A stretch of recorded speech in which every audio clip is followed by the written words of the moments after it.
On va pouvoir donc démarrer pour la deuxième conférence. On a vu d'abord comment du coup le trauma va s'exprimer dans le corps, c'est ce qu'on a vu tout à l'heure. Et là maintenant c'est plutôt comment du coup l'attente du corps vient faire trauma. Donc du coup on prend un petit peu le problème d'un autre sens, si je puis dire les choses comme ça. Donc d'abord on va écouter Guillaume et le voyage imaginaire qui va nous être présenté par Nicolas Jo, qui est musicothérapeute, infirmier et addictologue. Il a une expérience en milieu hospitalier, en ambulatoire, en institution, et puis également dans son cabinet, du coup en libéral à Saint-Nazaire. Il est également co-responsable de formation à l'Institut de musicothérapie de Nantes et coordinateur pédagogique à Opelia OCF de Paris. Et ensuite, nous entendrons Cancer et trauma, une histoire de sens, nous demande Valentin Noël-Diaz, qui est psychologue clinicien spécialisé en psychopathologie de la santé. Il travaille en oncologie médicale, chirurgicale, en nutrition, gérontologie, psychiatrie et soins palliatifs. Il est psychologue au sein du réseau de soins palliatifs territorial Compa et en libéral à Nantes également.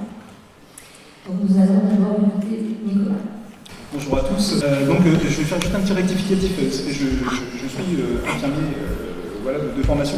Mais je ne pratique plus du tout en tant qu'infirmier depuis quelques temps, voilà, et je travaille aussi aujourd'hui dans le cadre de la douleur, en consultation de douleur, et aussi en soins palliatifs. Voilà, je vais la rajouter en plus parce que en termes de posture, c'est des choses, changer pas mal de choses aussi. Donc aujourd'hui, je vais vous présenter en 20 minutes ma rencontre et le travail que j'ai vécu avec Guillaume. Alors je l'appelle par son prénom, je ne vais pas l'appeler X ou Y, voilà, je l'appelle Guillaume, mais je vais même donner son nom, il s'appelle Guillaume Chifolo. Voilà, j'ai son accord pour l'appeler par son nom, que je suis depuis quelques temps donc, en musicothérapie. Et donc c'est une rencontre qui a été vraiment très importante pour moi, et donc un projet qui aujourd'hui a des aboutissements assez surprenants, voilà, que je vais vous faire découvrir. Je m'excuse d'avance parce que voilà, vous pourrez peut-être les noter, je dis souvent voilà, donc je préfère vous le dire, voilà. Voilà, ça fait rigoler, disons que je connais. Vous pouvez les noter, puis après on pourra collecter les scores par la suite. Voilà, donc, je vais vous suivre.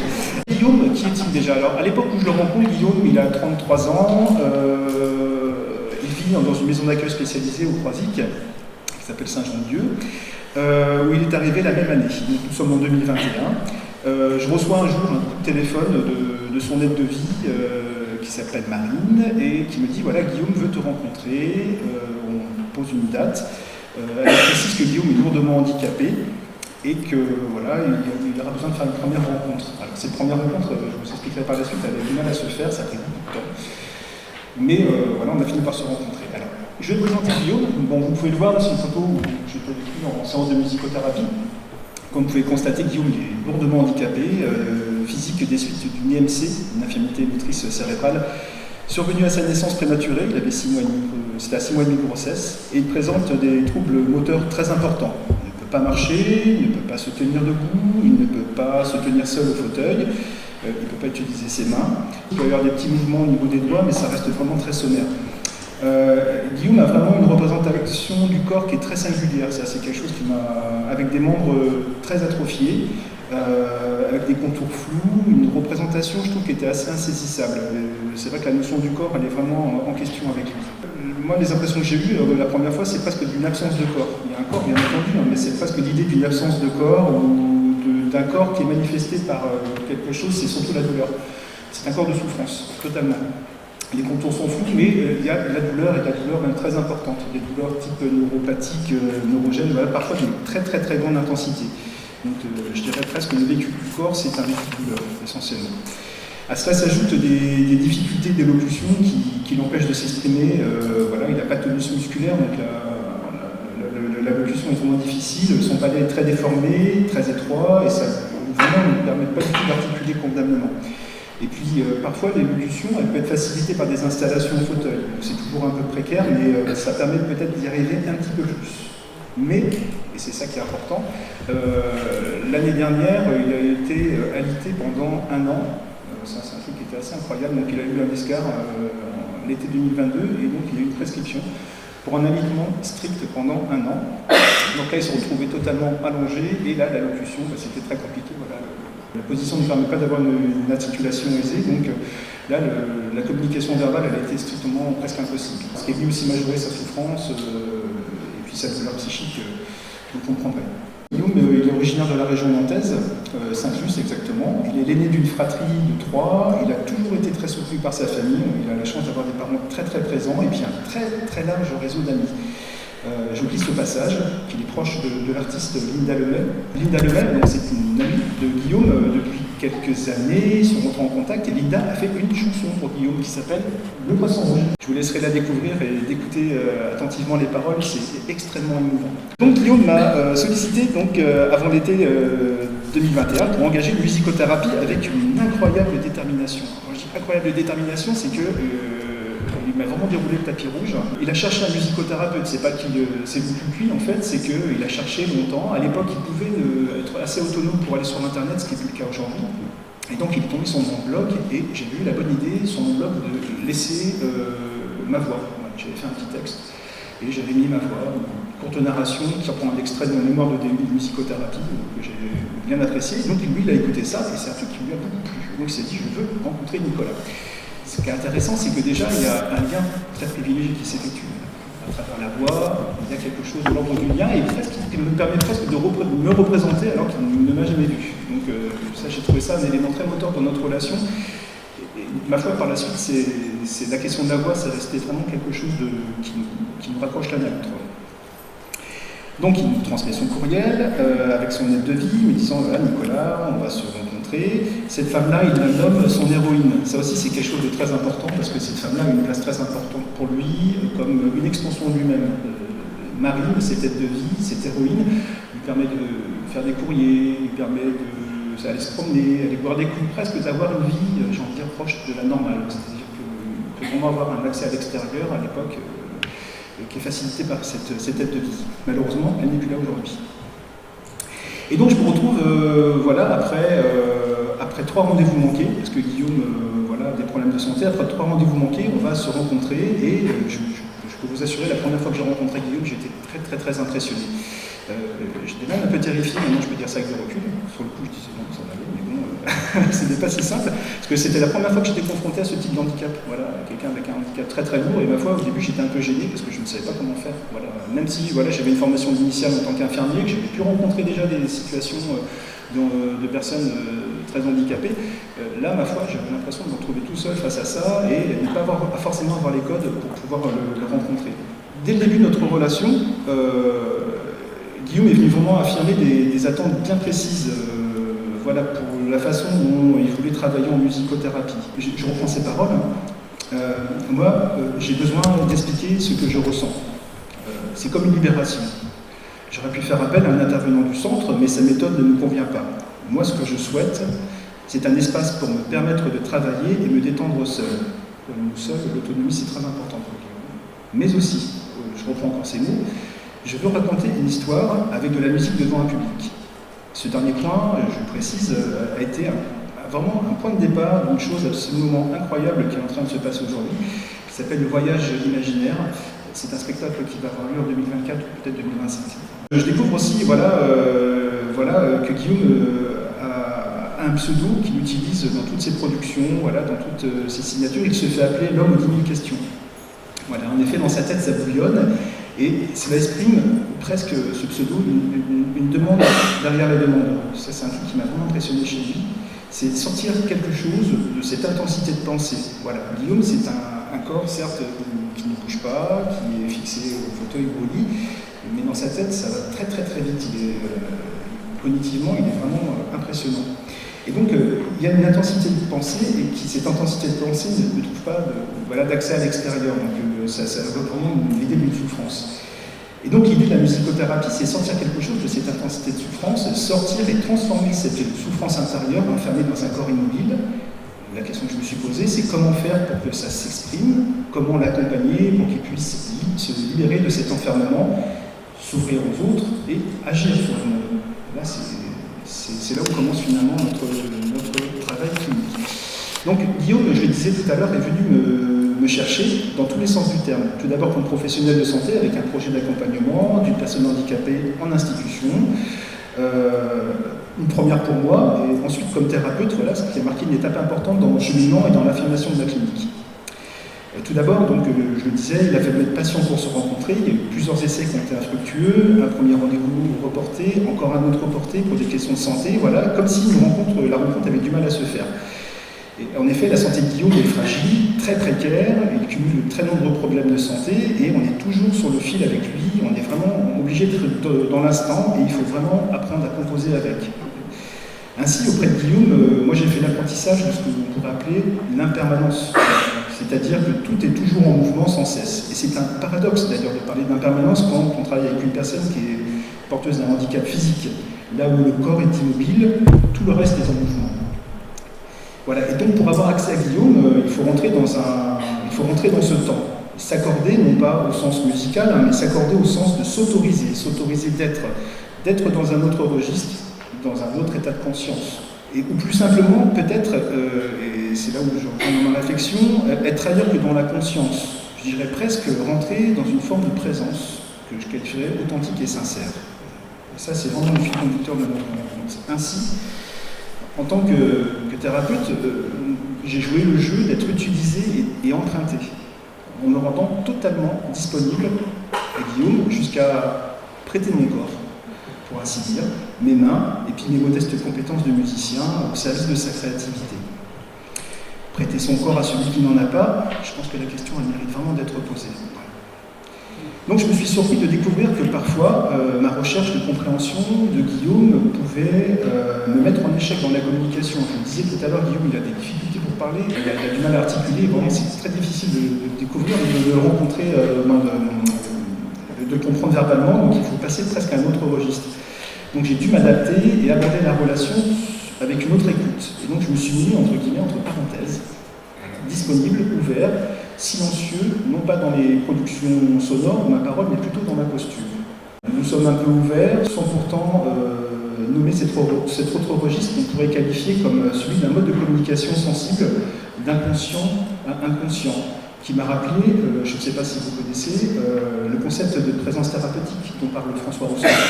François Rostand qui nous rappelait que le thérapeute doit être sans pensée, c'est-à-dire sans intention, sans projet, sans technique et sans stratégie.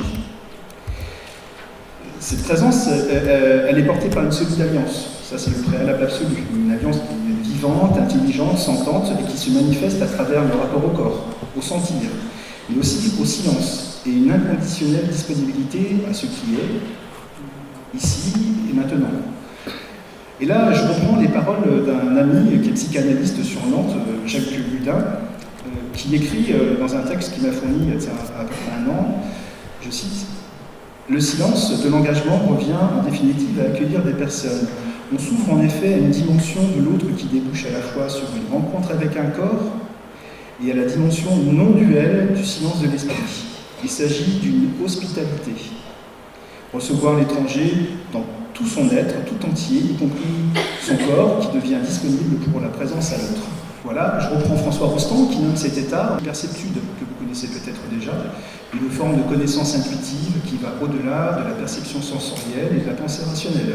La perceptude comme une capacité à percevoir le monde de manière globale, sans filtrage, ni interprétation, et à être en contact direct avec l'expérience présente, tout comme on pourrait l'être dans un état méditatif.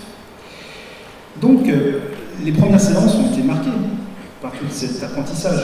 Et elles ont été consacrées à s'apprendre mutuellement, moi et Guillaume, se découvrir et définir ensemble le cadre de notre musicothérapie. Et puis nos séances ont amené à explorer différentes propositions qui nous ont conduit peu à peu à s'affranchir du handicap et de l'immobilité, en nous conduisant vers des perspectives réellement surprenantes et inattendues. Alors je vais faire rapidement pour les différents types de musicothérapie qu'on a pu aborder. Donc, tout d'abord une musicothérapie active.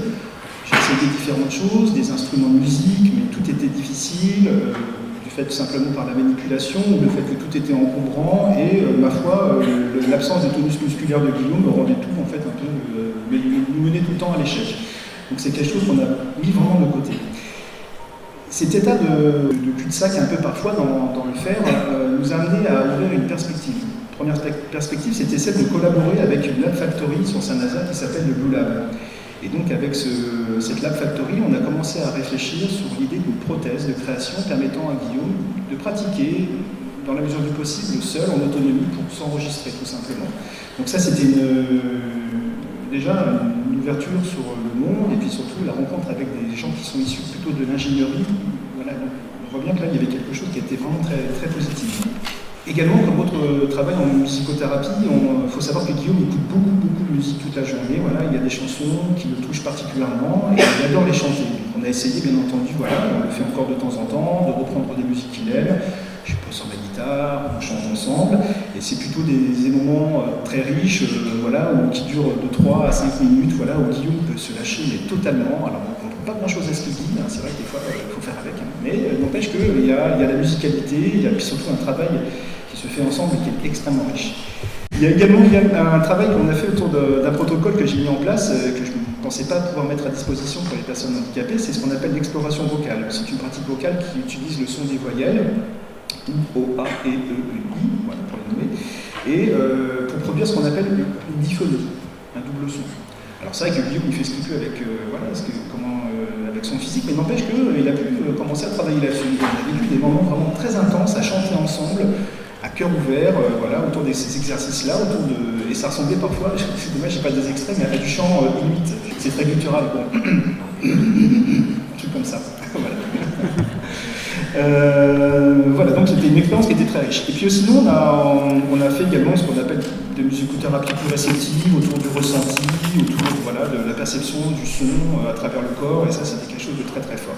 Je dirais, dans toutes ces expériences, on a été vraiment petit à petit dans l'affirmation d'une capacité extraordinaire que Guillaume possède. C'est celle de s'engager dans ce qu'on appellerait des échappées d'ailes en territoire imaginaire. C'est-à-dire que Guillaume, voilà, j'ai découvert qu'il avait des compétences très marquées pour pouvoir à un moment donné rentrer dans ce monde de l'imaginaire, comme s'il avait finalement, certes c'était difficile du fait de son handicap d'aller vers l'extérieur, mais là finalement, quand il se tournait vers l'intérieur, il allait très loin. Et ça m'a fait penser à un film, j'ai mis l'affiche là, le film qui s'appelle Mar Trento d'Abanebar, un film interprété par Bardem, qui joue le rôle d'un handicapé, qui est enfermé dans son corps et qui finalement chaque nuit s'échappe pour aller rejoindre la mer. Eh bien, c'était vraiment l'image de Guillaume. Bref, ces propositions de musicothérapie, l'accompagnement, voilà, invitent Guillaume à s'affranchir de l'apesanteur, voilà, pour aller vers un état d'impesanteur, c'est-à-dire l'absence de pesanteur. Donc il s'agit d'affirmer une véritable compétence qu'on découvre au fur et à mesure de la musicothérapie, et Guillaume dit haut et fort, on va montrer aux gens comment sortir de leur corps, et on va créer un spectacle qui s'appellera le voyage imaginaire. Le voyage imaginaire, c'est sortir de son corps. Le voyageur laisse son corps et laisse son esprit aller là où il veut. Je vais vous lire juste un petit texte de Guillaume voilà, sur la musicothérapie, que j'aime beaucoup, qui s'appelle Médicaments. Et sur le chemin de la vie, j'ai rencontré une personne habillée en rouge. Je m'approche d'elle et je lui dis « Bonjour, comment vous vous appelez ?» Je m'appelle Madame la Douleur. Vous savez, vous me faites souffrir. Est-ce que vous êtes réellement physique? Je me pose la question. Des fois, on me dit que la douleur, c'est dans ma tête. Pour moi, c'est dur à accepter. Pour moi, les médicaments physiques, ça ne marche pas. C'est de la daube, c'est de la merde. Les médicaments, comme la musicothérapie ou Marine, son aide, ça devrait être remboursé. Voilà. Oui, je sais, vous ne croyez pas, vous me dites que c'est pas médical, moi je vous réponds que si, alors soyez ouverts, un peu. Au lieu de me donner des médicaments de merde, on pourrait faire de la relaxation, de l'hypnose, de la musicothérapie. Au moins, ça marche, j'ai testé. Voilà, ça c'est les paroles de Guillaume, mais je devrais l'envoyer à la CDM pour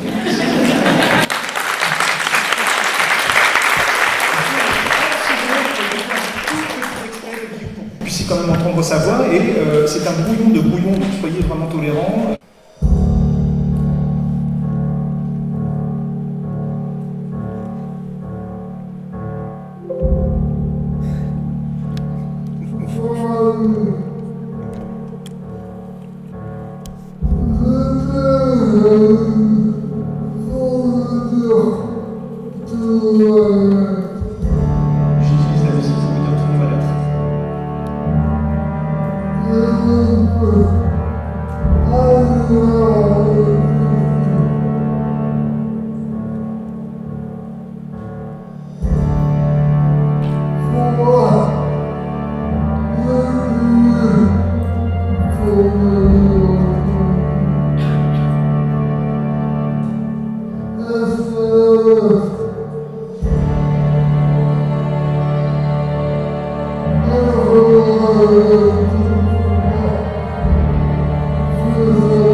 Ça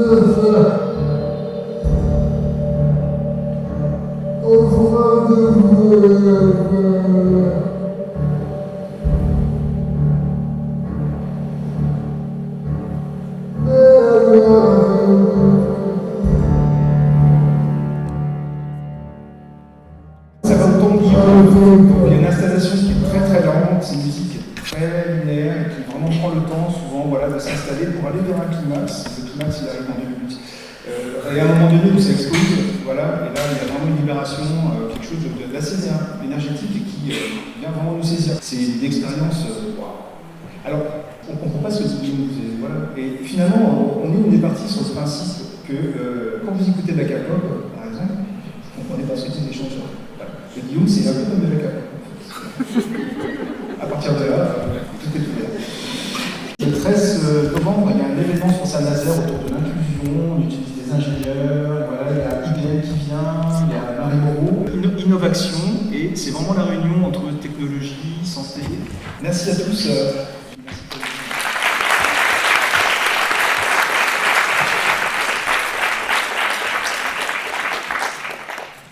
Bonjour à toutes et à tous. Alors moi, je vais me lever parce que j'ai jamais levé de parler sur moi. Ma présentation est plus théorique, plus académique. Je vais essayer de ne pas vous endormir. Pour réfléchir sur la question cancer et trauma, une affaire de sens. Ma réflexion, elle se pense sur deux temps principalement, trois temps plutôt, sur le trauma qui fait cancer, le cancer qui fait trauma. Et ensuite, je vous présenterai la logothérapie comme un outil qui peut être utilisé pour travailler les capacités de résilience des personnes en oncologie notamment dans ces situations-là. Je précise que je n'ai pas de relation d'intérêt dans cette présentation, car la loi m'a fait un brochet pour venir ici aujourd'hui. Sur la définition des termes, j'aime bien partir un petit peu des termes au départ sur l'atteinte du corps. Qu'est-ce que l'atteinte du corps? Le Larousse définit l'atteinte comme un effet pénible produit sur quelqu'un par un mal ou par un âge, et le corps comme la partie matérielle d'un être animé, considéré en particulier de son point de vue anatomique et de son fonctionnement interne. Donc l'atteinte du corps, c'est le produit d'un mal sur la partie matérielle, à la fois sur le plan externe et sur le plan interne, donc ici ce sera le cancer. Sur la question du trauma, le Larousse à nouveau, je n'ai pas de marche à Larousse, je vous rassure, c'est définir le trauma comme un ensemble de lésions locales intéressant les tissus et les organes provoqués par un agent extérieur et ou l'action violente provoquant ces lésions locales. Ce qui peut déjà nous intéresser sur est-ce que le cancer est un trauma, stricto sensu, finalement. Sur le psychotrauma, donc le CROC définit le psychotrauma comme un phénomène d'effraction psychique et de débordement de ses défenses par l'excitation violente afférente à la survenue d'un événement agressant ou menaçant la vie ou l'intégrité d'un individu qui est exposé comme victime, témoin ou acteur. Ça reprend la définition que Lauriane nous a présentée ce matin, avec une définition un peu plus consensuelle, on va dire, du DSM sur l'exposition à la mort effective, un risque de blessure grave, une atteinte de son intégrité physique en exposition directe ou indirecte. Ce qui est important, c'est que dans la question du psychotrauma, il y a fréquemment des comorbidités en lien avec des troubles de l'humeur, des troubles des conduites alimentaires, des troubles addictifs, un risque de passage à l'acte auto-hétéro-agressif, un risque suicidaire. Donc ça, ce n'est pas à négliger. Si on prend une porte d'entrée un peu plus psychanalytique, la question du psychotrauma, Freud, dans son ouvrage sur Au-delà du principe du plaisir, évoque la notion de compulsion de répétition, ces schémas répétitifs qu'il a étudiés chez les traumatisés de guerre. Et Sajus, en 2021, fait un article également sur la trace cérébrale du psychotrauma et ses influences sur l'épigénétique. Donc comment le psychotrauma peut se répercuter aussi sur les générations en modifiant la composition de l'ADN et des comportements. Mon propos sur est-ce que le trauma peut faire cancer, finalement. Il y a 50% des femmes qui sont interrogées dans le cadre d'un cancer du sein qui attribuent leur cancer du sein au stress. Ces émotions qu'on retrouve un peu dans l'imaginaire collectif, tout ce qui est de l'ordre des hypothèses psychogénétiques, finalement. Psychogénétiques.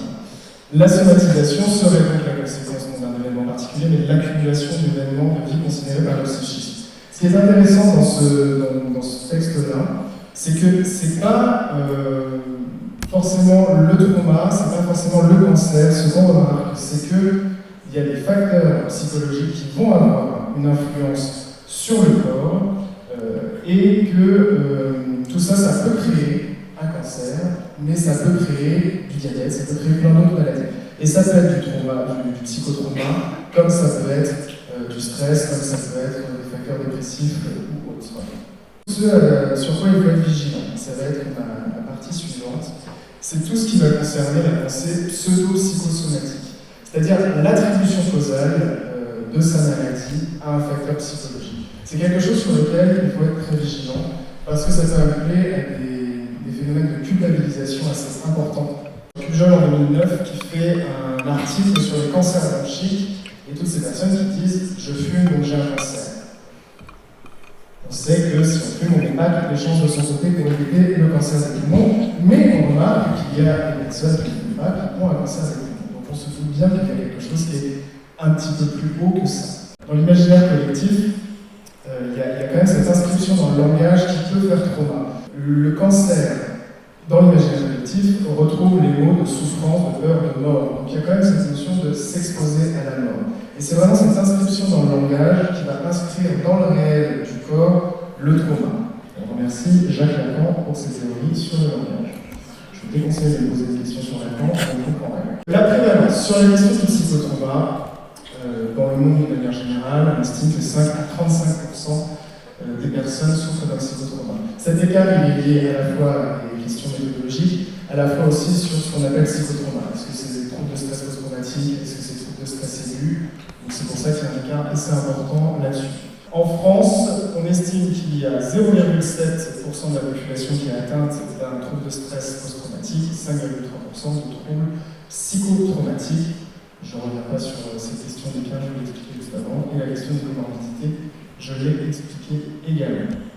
Quand une personne est atteinte d'un cancer, il peut y avoir ce que Christine Jean-Strolik précise dans son article, un phénomène de régression. Un phénomène de régression psychique qui va amener à un retournement vers une position infantile. Elle parle de trauma archi-originaire.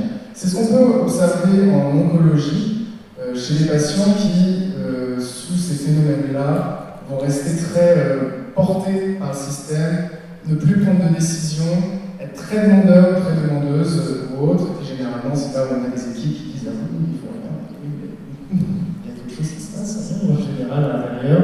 Donc ce phénomène de régression infantile qui va amener à une nouvelle construction psychique qui va devoir intégrer la maladie dans son histoire de vie.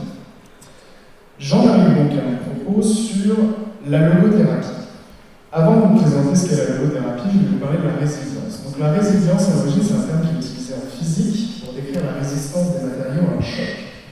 Ça a été réutilisé par la suite pour aboutir à ce qu'on connaît en psychologie aujourd'hui. La résilience se comprend donc comme la capacité à transformer une expérience traumatogène, un ressort invisible qui permet de transformer l'obstacle en tremplin. Et Boris Cyrulnik, dans son livre, Boris Cyrulnik, qui est un psychiatre qui a beaucoup travaillé sur la résilience, dans son livre Le murmure des fantômes, évoque bien que la résilience, c'est à la suite d'un traumatisme et où il y a une reprise de développement. C'est là où j'en reviens à cette question de la reconstruction développementale qui arrive après cet effondrement psychique qui peut y avoir. Attention, je vous dis, c'est pas forcément léger, c'est possible. Là où c'est intéressant, Roland Desbaker en 2005 a aussi fait un article sur comment le fait d'avoir eu un cancer peut être un facteur de résilience, un facteur protecteur contre développer un trauma face à des futures maladies. C'est intéressant parce que finalement, avoir eu un cancer, ça peut être un facteur de risque sur le plan psychique, de développer des traumatismes, un psychotrauma ou d'autres comorbidités psychiatriques dans l'après-coup, ça peut aussi être un facteur protecteur. La logothérapie. La logothérapie, c'est une approche thérapeutique qui a été développée par Viktor Frankl, un psychiatre humaniste du XXe siècle. Frankl, il a été déporté pendant la Seconde Guerre mondiale et il s'est intéressé finalement à comment les gens en fait ont supporté la déportation. Lui, ce qu'il observait, c'est que finalement, dans les camps de concentration, et dans les camps de concentration notamment, il voyait que ça ne faisait pas forcément trauma pour les personnes d'être là, les personnes qui continuaient à vivre Et il s'est penché sur cette question-là.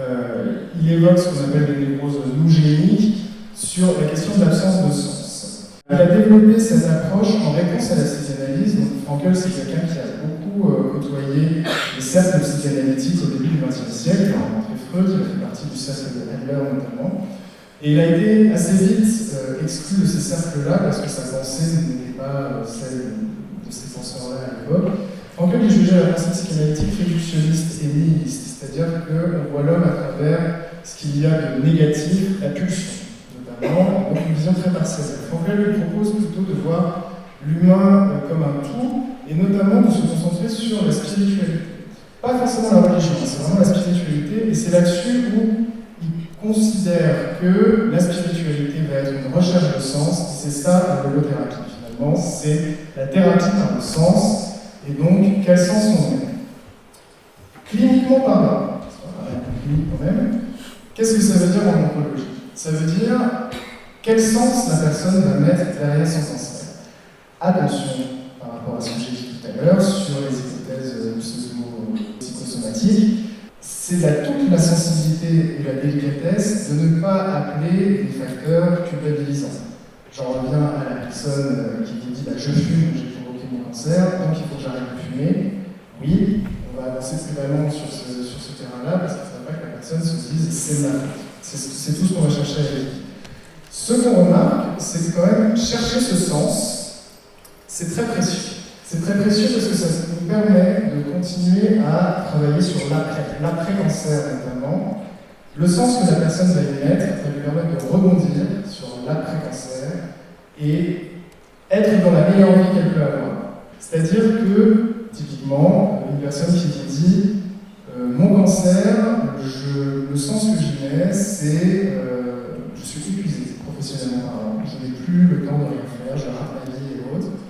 Et donc, progressivement, vous sentez que la personne, elle commence à mobiliser des ressources à l'intérieur d'elle pour se dire, dans l'après, qu'est-ce que je vais faire? Est-ce que je démissionne? Est-ce que je change de travail? Est-ce que je libère du temps pour faire telle activité envers moi? Et c'est en ça que finalement la logothérapie, ou les thérapies d'inspiration logothérapeutique, vont prendre toute leur place, puisque cette recherche de sens va permettre de travailler les capacités de résilience de la personne.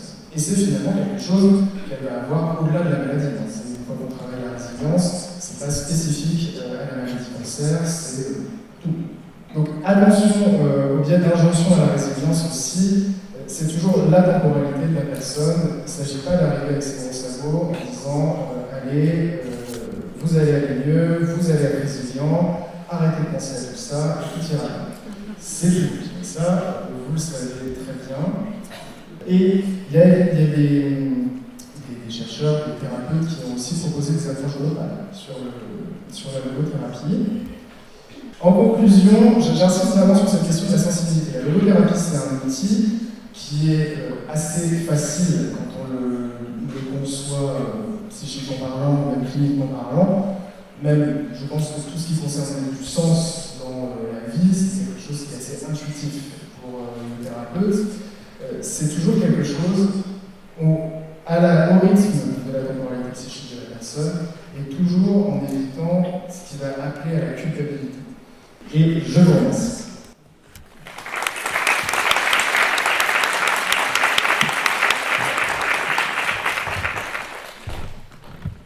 Merci beaucoup. Je reviens un peu sur la logothérapie et j'ai un peu de mal à voir concrètement comment vous l'avez mis en place, dans quel vocabulaire, quelle manière d'être qui distingue des autres thérapies en fait.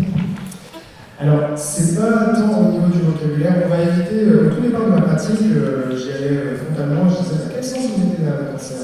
C'est un peu, voilà, c'est là où justement on va arriver dans des phénomènes un peu culpabilisants, la personne va me dire, c'est ma faute, j'ai pas traité ça avant.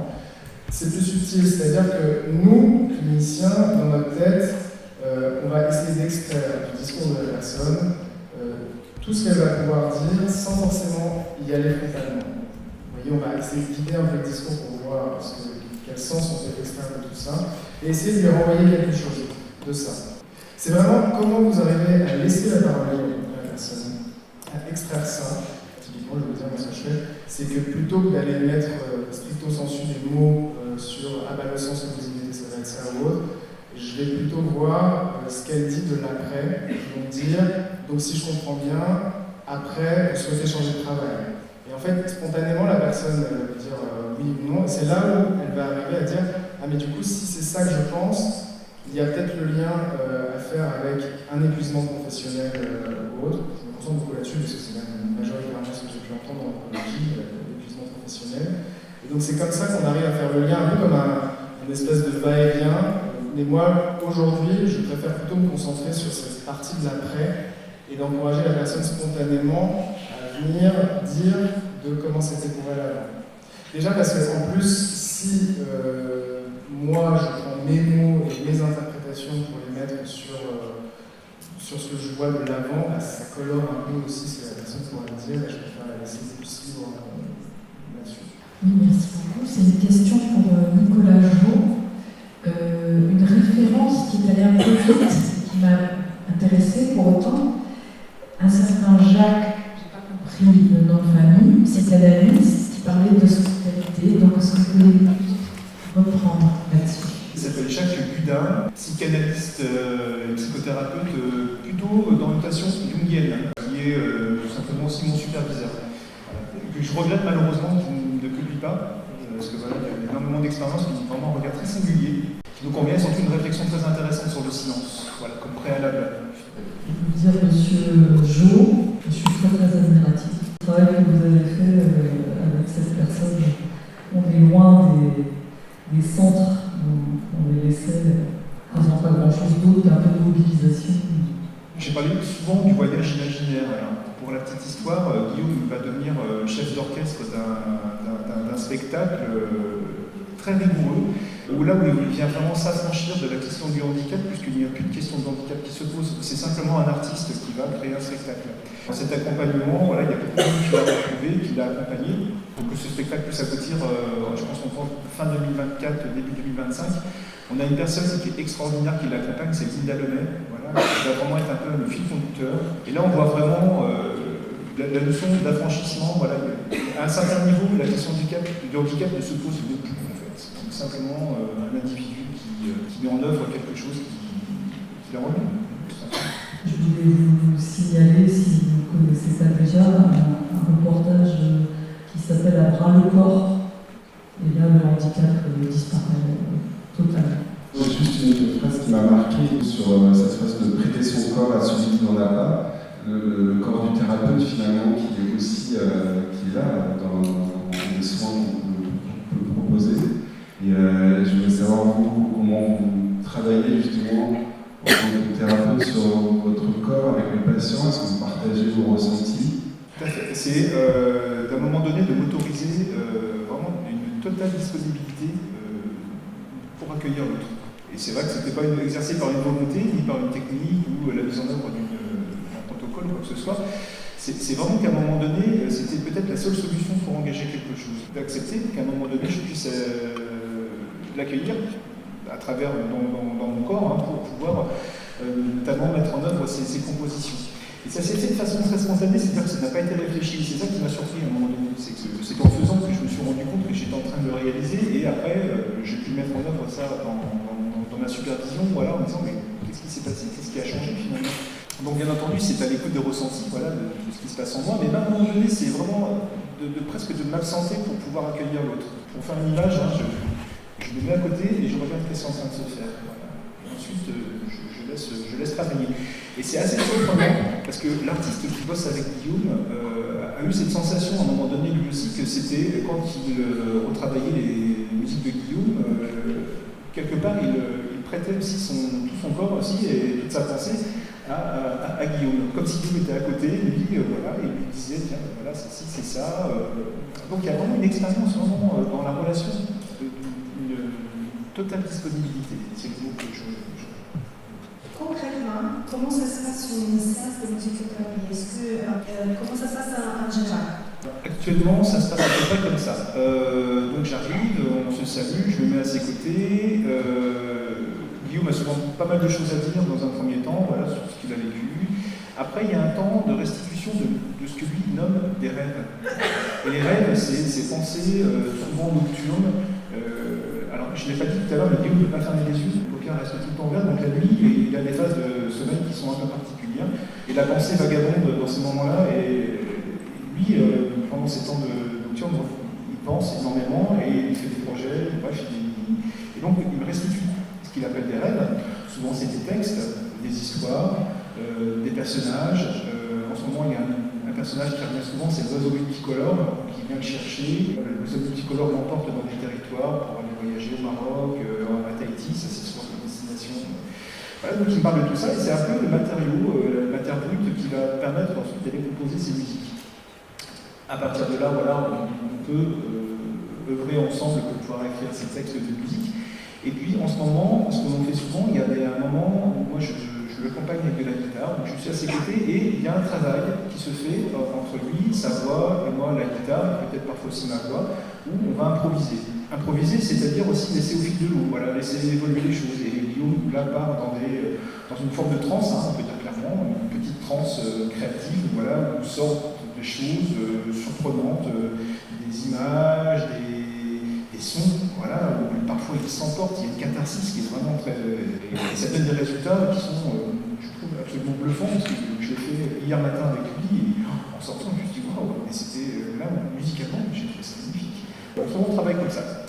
Un projet qui s'appelle Astéréotypie, je ne sais pas si vous connaissez, qui est un groupe en fait, de rock qui a été initié par un XP. Il avait mis des ateliers musique en place dans un centre spécialisé. Et en fait, il a fait des rencontres tellement incroyables qu'il a décidé de monter un groupe de rock en travaillant avec ces personnes et en faisant des sessions d'écriture et en les laissant sur une écriture hyper libre. Il y a un document qui s'appelle L'énergie positive des groupes, qui est incroyable et qui suit vraiment ce parcours créatif. Je trouve que ce documentaire va véhiculer une humanité jubilatoire. Vraiment, j'étais sorti, j'ai trouvé ça merveilleux comme expérience, ouais, tout à fait. Le sujet des soins palliatifs et qui ne veulent pas forcément dire fin de vie, mais qui veulent dire vie au principal. Je suis infirmière, je fais du soin palliatif à domicile depuis très longtemps. Et cette recherche de sens dont vous parlez, en particulier pour le cancer, moi je pense que c'est super important de la conduire encore et jusqu'au bout auprès des personnes qui sont en soins palliatifs. Pour elles, déjà, parce qu'on leur dit très souvent c'est quoi votre projet de vie. Ça paraît un peu paradoxal quand la vie, il n'en reste pas forcément beaucoup, mais ce qu'il en reste, c'est élastique. Donc c'est essentiel. Et je pense que c'est très important aussi pour les personnes qui les accompagnent, les proches, parce que ça va les porter après. Si jamais il y a effectivement des choses qui sont exprimées, qui sont dites, on prend le temps très important dans son palliatif, de laisser exprimer, de laisser dire. Je pense que ça peut permettre déjà à ceux qui vont hériter de rester debout et de savoir pourquoi ils continuent. Et je pense que c'est aussi important pour la personne parce que parfois, quand elle comprend ce qui la retient, elle arrive mieux à partir tranquille. Vous prêchez un convaincu sur aussi l'accompagnement des personnes, la recherche de sens. Je ne l'ai pas présenté là, mais Viktor Frankl il parle d'une situation clinique où c'est à partir de ça où j'ai commencé à m'inspirer de sa pratique en travaillant en écologie, où il reçoit un homme qui a perdu sa femme et complètement démoli, c'est une relation très très proche, et il dit c'est insupportable, et finalement Viktor Frankl lui dit mais si c'était vous qui étiez mort avant elle, et là le patient lui répond ça aurait été insupportable pour elle. Donc Viktor Frankl prend le virage, je veux dire. Donc finalement, en partant la première, ça a permis quelque chose pour elle de ne pas souffrir de votre corps. Et c'est vraiment un espèce de déclic qui s'est passé pour ce patient-là, où il a eu du sens derrière ce qui s'est passé. Ça me permet de rebondir sur effectivement l'accompagnement des personnes qui restent aussi, tout ce qui va concerner le sujet du deuil et comment on reconstruit sa vie après, comment on a du sens. J'ai une expérience très touchante d'une personne, quand j'étais en stage en soins palliatifs, on a pu écouter ensemble de la musique, des titres, voilà, et il y avait sa fille qui était à côté de cette patiente-là, et c'était une façon de déposer des choses, c'est exactement ça. Et madame est décédée 2 jours après, et sa fille m'a envoyé un message quelque temps suite. C'était voilà, une expérience à 3, et je dirais presque à 4, parce qu'il y avait la musique qui était là aussi, et faire le travail aussi avec une comme un cothérapeute, finalement, la musique du cothérapeute. Je vais laisser la parole donc, à Laetitia à mes côtés pour vous présenter un petit peu la conclusion de ces 2 premières grosses parties de la journée. Merci Emma. Alors j'ai cette lourde tâche de conclure une journée comme celle-ci. Finalement, est-ce qu'on peut conclure sur cette question? Je repensais quand j'ai fini mes études de psycho, j'ai fait mon master en 2005 à Rennes. J'ai un master en psychologie, criminologie et victimologie. On était à une époque où on parlait de la question de la victime, on parlait de la question du trauma, mais quand même, un temps soit peu, très peu. Et quand j'ai démarré ma vie professionnelle, beaucoup de psychos autour de moi me disaient ne pas connaître cette question, ne pas savoir la travailler de manière clinique, ne pas être formé à cette question. Et assez vite, je me disais, bah tiens, des psychologues par exemple de CMP ou de psychiatrie, comment ça, ils ne travaillent pas avec cette question? C'est déjà très au travail pour moi. Quand j'ai débuté mon travail à Médecins du Monde auprès des patients migrants, j'avais une antériorité de travail auprès de victimes d'infractions pénales dans différentes associations France Victimes. Et puis là, à nouveau, beaucoup de soignants nous orientent des patients à Médecins du Monde en nous disant on n'y connaît rien. Alors on n'y connaît rien aux questions d'exil, on n'y connaît rien à l'interprétariat, mais on n'y connaît rien non plus à la question du trauma. Et je me dis maintenant, les attentats n'étaient pas encore passés par là, en tout cas les attentats en France. Mais aujourd'hui, quand notamment je fais beaucoup de formations sur les questions de psychotrauma auprès de différents professionnels du soin, notamment des infirmiers de CMP, leur grande question aujourd'hui c'est est-ce que tout est trauma? Comment distinguer ce qui fait trauma de ce qui ne le fait pas? Parce que depuis, le trauma c'est partout. On en parle tout le temps. Ça devient, il y a des formations qui fleurissent partout, des livres qui fleurissent partout, au point qu'on ne sait plus trop bien définir qu'est-ce qui est trauma, qu'est-ce qui n'est pas trauma, qu'est-ce qui est du syndrome post-traumatique, avec l'utilisation de tout un tas de définitions qu'Emma adore entendre. Quand j'ai écrit cette conclusion, je pensais aussi à mes collègues sophrologues, parce que j'ai eu un cabinet partagé avec des sophrologues pendant longtemps, quand j'avais un cabinet libéral, et qui me disaient souvent, et ça a été des grands débats entre nous, le corps ne ment jamais. Moi qui travaille auprès de patients qui souffrent de psychotrauma extrême, c'est-à-dire confrontés à des événements traumatiques graves et répétés, qui présentent du coup des difficultés importantes d'être au monde, eh bien, du coup, je ne suis pas très sûre de cette réponse. L'effraction dont nous parlons sur le plan psychique effracte aussi, et en premier lieu, la couche corporelle et la couche émotionnelle. Je le vois tous les jours chez les patients que je rencontre au cabinet ou à l'hôpital, qui ont cette impression débordante que leur corps leur échappe, que leur appréhension de l'environnement extérieur n'est plus le même, voyant une possibilité d'être à nouveau confrontés à une effraction qui serait partout. La peur ne s'arrête jamais, elle est partout, tout le temps, dans tout leur environnement. Nous avons vu aujourd'hui comment psyché et corps se répondent sans cesse, au point où on ne sait plus vraiment, notamment dans cette clinique du trauma, qui a commencé. Le problème de l'œuf ou de la poule. Est-ce que le corps envoie des signaux inadaptés? Est-ce que la psyché, si mise à mal, ne peut plus réguler ses émotions et ses pensées au point que le corps ne peut plus suivre? J'aime bien dire que la réponse est certainement au centre des deux. Dans tous les cas, la clinique du trauma elle est inhérente à la vie de l'homme, et certainement, en particulier, l'adage de l'homme moderne. Nous avons construit cette journée en y abordant toute la place de la résilience et de ce qui est possible pour un sujet singulier de se sortir de ses souffrances. De mon côté, et même si ce n'est pas parfait, je suis toujours surprise auprès de mes patients migrants de leur grande force pour avoir traversé autant de dangers. Parfois par des mécanismes d'adaptation, parfois par des verrouillages pour survivre, parfois par des mécanismes de défense plus ou moins fiables pour tenir. Quand on traverse plusieurs pays, la mer, et aussi les difficultés d'accueil de l'Europe, il en faut de la force. Mais je le constate aussi avec tous les patients que j'ai pu voir en cabinet ou en association de victimologie, je suis toujours assez fascinée de voir les capacités de résilience, parfois par eux-mêmes, parfois par un accompagnement psychologique, parfois par une rencontre fortuite. Pour moi, ce qui fait résilience tient aussi de la rencontre. C'est cela qui soigne aussi, c'est cela qui aide, c'est la rencontre humaine. Reconstruire ce lien humain là où l'événement traumatique est porteur de mort, de déclin et de séparation avec le reste du monde.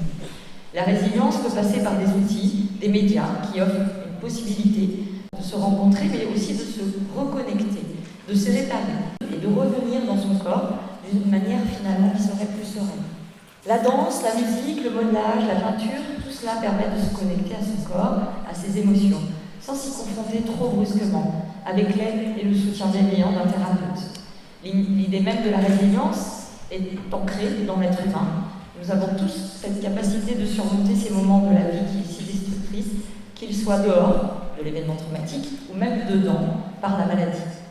Tout cela peut être surmonté, même après une période de souffrance, parfois extrême, car je le rappelle souvent à mes patients, on a le droit de ne plus y arriver tout seul, et on a le droit aussi un petit peu de s'effondrer à certains moments. Notre travail de chaque instant, c'est de soutenir le patient ou la personne dans la découverte ou la redécouverte de ses propres capacités. C'est elle qui choisit, c'est lui qui sait ce qui va lui convenir, comment il peut continuer sa vie. Souvent, quand les personnes vont mieux, elles nous remercient. Pour cela aussi, il me paraît important de resituer que je ne peux rien faire sans eux. Et c'est eux qui ont réussi à se rétablir avec finalement un petit peu d'aide. La réponse est toujours chez celui ou celle que nous accompagnons. Parfois, juste, ils ne le voient pas, car la solitude peut faire tourner en rond. Cette journée n'est donc pas une conclusion, elle est une parenthèse pour se poser ensemble, ce qui nous fait du bien, et ensuite continuer nos routes, chacun, mais quand même un peu changer, d'avoir participé, partagé ou écouté nos expériences singulières lors de cette journée. Merci.